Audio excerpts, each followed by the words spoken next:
Section 37 of the IPC हमें बताता है कि जब भी कई सारे पर्सन्स मिलके अपना आपस में कोऑपरेट करके किसी एक ऑफेंस को कमिट करते हैं तो उनकी कैसी लाइबिलिटी रहेगी, उसके रिगार्डिंग 37 बता रहा है। जैसे इसकी हेडिंग बता रही है cooperation by doing one of the several acts constituting an offence. किसी ऑफेंस को कॉन्स्टिट्यूट करने के लिए सेवरल यहाँ पे एक्ट किए गए थे और उनके अंदर किसी एक पर्सन ने एक एक्ट किया है, दूसरा पर्सन उसको कोऑपरेट करता है, उसके रिगार्डिंग बात कर रहे हैं। अब बात क्या आती है यहाँ पे, सीधा सीधा बोला हुआ है कि जब भी कोई ऑफेंस कमिट हुआ है, लैंग्वेज में लिखा when an offence is committed by means of several acts, several acts के थ्रू जब भी कोई ऑफेंस आपका कंप्लीट किया गया, whoever intentionally cooperate in the commission of that offense, उस ऑफेंस के अंदर जब भी कोई भी पर्सन आपके हो सकते हैं, एक से ज़्यादा पर्सन, जहाँ पे इंटेंशनल तरीके से कोऑपरेट करेंगे by doing any of those acts. कई सारे एक्ट हुए हैं, उनमें से किसी भी एक एक्ट को करके उन्होंने अपना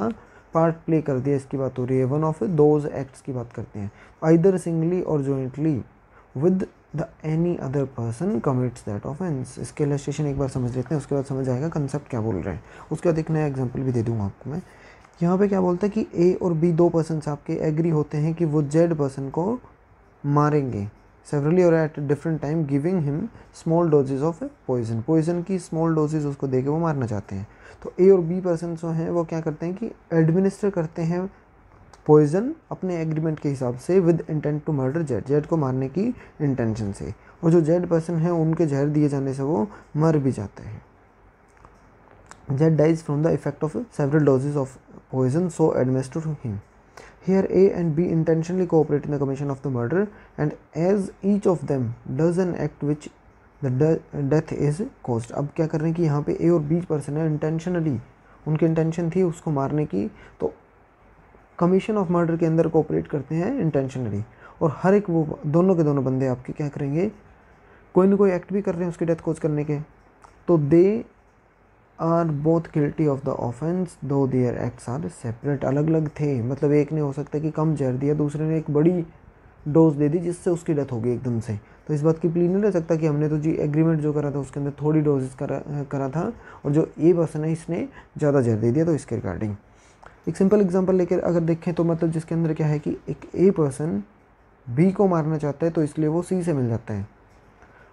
तो मारने के लिए क्या बोलता है कि ए पर्सन सी को बोलता है कि आप मेरे लिए गन खरीद के लेके आओगे बिना लाइसेंस के। अब बिना लाइसेंस की गन खरीदना इट सेल्फ एन ऑफेंस।